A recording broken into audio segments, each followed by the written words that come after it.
Halo teman-teman Zona Belajar, balik lagi sama saya di Zona Belajar. Hari ini kita akan masuk ke materi baru yang sangat penting untuk kalian pahami, yaitu bab 1, bilangan bulat. Yuk kita buka buku paketnya halaman 5 dulu ya teman-teman. Di halaman 5 ini kita bisa melihat gambar pemandangan di Puncak Jaya. Di sini terdapat sebuah termometer suhu ruangan. Termometer ini memiliki dua satuan, yaitu Fahrenheit dan Celsius. Nah teman-teman, kita fokus pada satuan Celsiusnya saja ya teman-teman. Kalau kita perhatikan pada gambar ini, suhu di Puncak Jaya itu sangat dingin, sehingga garis merahnya turun ke bawah melewati angka 0.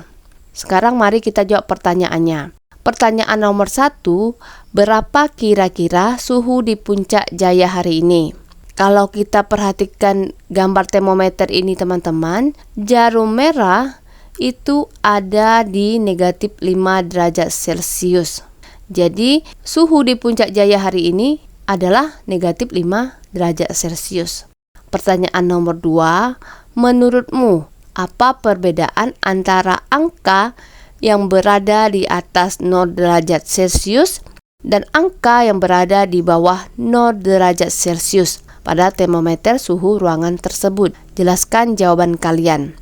Angka di atas 0 derajat Celcius menunjukkan suhu yang lebih hangat dan nilainya adalah bilangan positif. Sedangkan angka di bawah 0 derajat Celcius menunjukkan suhu yang sangat dingin dan nilainya adalah bilangan negatif. Jadi sekarang teman-teman sudah tahu ya, kalau bilangan bulat itu tidak hanya angka positif saja, tapi ada juga angka 0 dan angka negatif yang baru saja kita pelajari lewat suhu udara. Oke teman-teman, sekarang kita lanjut ke halaman 6 ya. Di sini ada eksplorasi 1.1 suhu pada termometer. Coba teman-teman perhatikan gambar 1.5 ini. Ini adalah ilustrasi suhu pada termometer suhu ruangan. Nah teman-teman, ayo kita bereksplorasi. Gambar 1.5 merupakan ilustrasi bilangan yang ditunjukkan pada termometer suhu ruangan. Ilustrasi tersebut disajikan dalam garis vertikal sesuai dengan letak bilangan pada termometer suhu ruangan pada gambar 1.4. Pada gambar 1.5 terlihat bahwa terdapat angka 10 hingga 50 yang berada di sebelah atas angka 0 dan angka 10 hingga 30 yang terletak di sebelah bawah angka 0. Coba kalian tuliskan semua bilangan yang ditunjukkan pada gambar 1.5 disajikan secara horizontal pada garis bilangan kosong pada gambar 1.6 berikut ini. Nah teman-teman, ayo kita pindahkan angka di gambar 1.5 ke gambar 1.6 atau garis bilangan kosong ini. Kalau kita perhatikan gambar 1.5 ini teman-teman, angka yang di atas 0 itu ada 10, 20, 30, 40, dan 50. Jadi ini kita pindahkan ke sebelah kanan angka 0. Kita tulis ya teman-teman, 10, 20, 30, 40, dan 50. Lalu angka yang di bawah 0 pada gambar 1.5 ini ada 10, 20, dan 30. Ini kita pindahkan ke sebelah kiri angka 0. Ingat ya teman-teman, kita tambahkan tanda negatif. Jadi kita tulis negatif 10, negatif 20, dan negatif 30. Nah, kalau sudah diisi, sekarang kita jawab pertanyaan di bawah ini ya teman-teman. Apakah terdapat perbedaan antara bilangan pada sisi sebelah kanan dan sisi sebelah kiri dari titik 0? Jelaskan jawaban kalian. Ya, ada perbedaannya. Bilangan di sebelah kanan 0 adalah bilangan positif yang nilainya lebih besar. Sedangkan di sebelah kiri 0 adalah bilangan negatif yang nilainya lebih kecil. Jadi teman-teman, bilangan bulat itu adalah bilangan yang terdiri dari bilangan bulat negatif, bilangan 0, dan bilangan bulat positif. Oke teman-teman, sekarang buka bukunya halaman 8. Kita lanjut ke bagian ayo berdiskusi. Diskusikan bersama teman kalian mengenai pengertian bilangan bulat negatif dan bilangan bulat positif berdasarkan letak pada garis bilangan. Oke teman-teman, supaya teman-teman semakin paham, coba perhatikan gambar 1.7 ini. Nah teman-teman, lihat angka 0 yang di tengah ini. Ini adalah pembatasnya. Sekarang coba lihat ke sebelah kanan angka 0 teman-teman. Di sini ada angka 1, 2, 3, 4, 5, dan 6. Nah, inilah yang disebut bilangan bulat positif. Jadi, bilangan bulat positif itu adalah bilangan yang letaknya di sebelah kanan angka 0.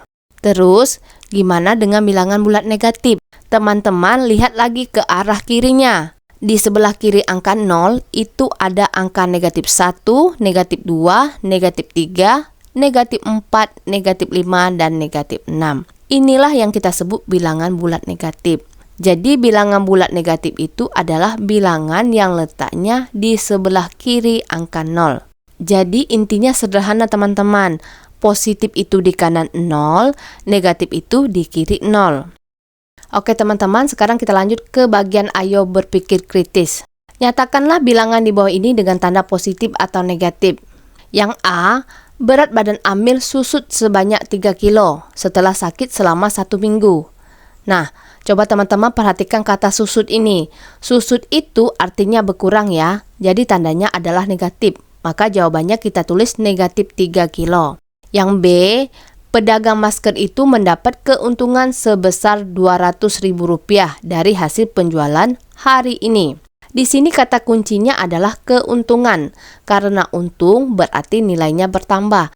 Jadi tandanya adalah positif. Kita tulis jawabannya positif 200.000. Yang C, Gunung Batur memiliki ketinggian 1.717 meter di atas permukaan laut.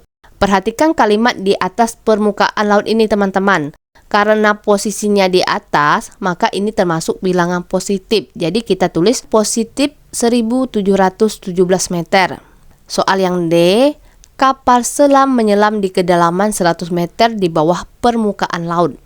Nah, kalau yang ini kata kuncinya adalah di bawah permukaan laut. Karena arahnya ke bawah, maka tandanya adalah negatif. Jadi kita tulis negatif 100 meter. Oke teman-teman, sekarang kita lanjut ke bagian ayo berpikir kreatif. Sebutkan contoh penerapan bilangan bulat positif dan bilangan bulat negatif dalam kehidupan sehari-hari, minimal 2. Nah, sebelum kita buat contohnya teman-teman harus tahu dulu tanda kunci atau kata kunci untuk bilangan bulat positif. Biasanya, bilangan positif itu identik dengan hal-hal yang sifatnya bertambah, naik atau berada di atas. Kata-katanya bisa berupa untung, di atas permukaan laut, maju atau naik lantai. Kalau teman-teman ketemu kata-kata seperti ini, berarti itu adalah tanda positif ya teman-teman. Sekarang kita buat contohnya. Contoh pertama, Budi jualan es mambo di sekolah dan dapat untung Rp2.000. Coba teman-teman perhatikan kata kuncinya, yaitu untung. Karena untung, maka nilainya adalah positif. Jadi kita bisa tulis positif Rp2.000. Contoh kedua, seekor burung terbang dengan ketinggian 5 meter di atas pohon. Nah, mana kata kuncinya? Benar, kata kuncinya adalah di atas. Karena di atas, maka nilainya adalah bilangan positif. Jadi kita bisa tulis positif 5 meter. Sekarang kita masuk ke contoh bilangan bulat negatif. Kebalikan ya teman-teman, tanda kuncinya identik dengan hal-hal yang sifatnya berkurang, turun atau berada di bawah. Kata-katanya bisa berupa rugi di bawah permukaan laut atau kedalaman, mundur atau susut. Kalau ada kata-kata ini berarti tandanya negatif ya teman-teman. Sekarang kita buat contohnya. Contoh pertama, suhu di dalam sebuah freezer kulkas mencapai 5 derajat di bawah 0. Nah, coba teman-teman perhatikan kata kuncinya, yaitu di bawah 0. Karena letaknya di bawah 0, maka nilainya adalah negatif. Kita bisa tuliskan negatif 5 derajat. Contoh kedua, ada seorang penyelam yang sedang memotret ikan di kedalaman 10 meter. Nah, mana kata kuncinya teman-teman? Ya, kata kuncinya adalah kedalaman. Karena kedalaman itu artinya di bawah permukaan laut, maka nilainya adalah negatif. Jadi kita bisa tulis negatif 10 meter. Gimana teman-teman? Gampang kan menentukan positif dan negatif kalau kita sudah tahu kata kuncinya. Jangan lupa like, share, dan subscribe channel Zona Belajar. Sampai jumpa di pembahasan selanjutnya.